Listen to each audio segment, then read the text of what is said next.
അന്ന് ഈ അപ്സ എന്ന് പറഞ്ഞ കുട്ടിയെ പോലീസ് അറസ്റ്റ് ചെയ്ത് നിയമ നടപടികൾ സ്വീകരിച്ചു എങ്കിൽ ഷിഞ്ചിത എന്ന് പറയുന്ന പെണ്ണ് ഇങ്ങനൊരു പോക്കിരിത്തനം കാണിക്കില്ലായിരുന്നു. ഹലോ ഗായ്സ്, ഞാൻ നിങ്ങളുടെ സ്വന്തം സുധീഷാണ്. ഇപ്പോൾ ഷിഞ്ചിത എന്ന് പറഞ്ഞ താത്ത അകത്തായിരിക്കുകയാണ്, ജയിലിനകത്ത് അഴിക്കുള്ളിലായിരിക്കുകയാണ്. അപ്പോൾ ഇതിനെല്ലാം കാരണം ഒരു വ്യക്തിയുണ്ട്, ഒരു ലേഡി. അപ്സ എന്നാണ് ആ പെൺകുട്ടിയുടെ പേര്. ഈ അപ്സയാണ് ഇതെല്ലാം തുടങ്ങി വെച്ചത്. ഈ ബസ്സിനകത്ത് മൊബൈലിൽ വീഡിയോ എടുത്ത് ഇതെല്ലാം തുടങ്ങി വെച്ചത് അപ്സയാണ്. അപ്സ ഒരു ബസ്സിൽ ഇങ്ങനെ യാത്ര ചെയ്യുമ്പോൾ തൊട്ടടുത്തൊരു മാമനോ അപ്പൂപ്പനോ ഒരു ചേട്ടനോ ആരോ അടുത്തിരിക്കുകയാണ്. അപ്പോൾ ആ ചേട്ടൻ ലൈംഗികപരമായി ഈ കുട്ടിയെ തൊട്ടു എന്ന് പറഞ്ഞാണ് ആ കുട്ടി വീഡിയോ ഇട്ടിരിക്കുന്നത്.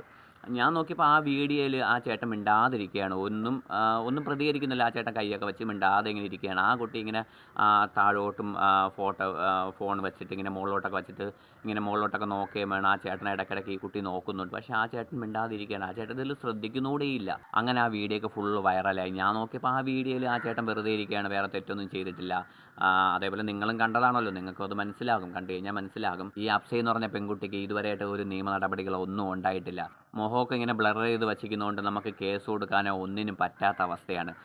ഈ വീഡിയോയിലുള്ള ആ ചേട്ടൻ പോലും അറിഞ്ഞു കാണില്ല ഇങ്ങനൊരു വീഡിയോ വന്നു അത് ഞാനാണ് എന്നൊക്കെ. ആ ചേട്ടൻ പോലും അറിഞ്ഞു കാണില്ല. എനിക്ക് പറയാനുള്ള ഈ അപ്സ എന്ന് പറഞ്ഞ കുട്ടിക്ക് ശിക്ഷ ലഭിക്കണം. ശിക്ഷ ലഭിച്ചാൽ മാത്രമേ ഇനി അടുത്ത് വരുന്ന തലമുറകൾക്കും ഇനി അടുത്ത് വരുന്ന പെൺകുട്ടികൾക്കും ആൺകുട്ടികൾക്കായാലും പെൺകുട്ടികൾക്കും ഇതൊരു അനുഭവമാവുള്ളൂ. ഇനി ഈ തെറ്റ് ആവർത്തിക്കാതിരിക്കുകയുള്ളൂ.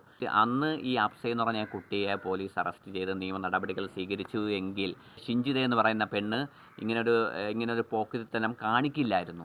ഗൈസ്, ഇപ്പോൾ ഞാൻ പറയുന്നു ഈ അപ്സ എന്ന് പറഞ്ഞ പെൺകുട്ടിക്ക് ശിക്ഷ ലഭിക്കണമെന്നാണ് ഞാൻ പറയുന്നത്.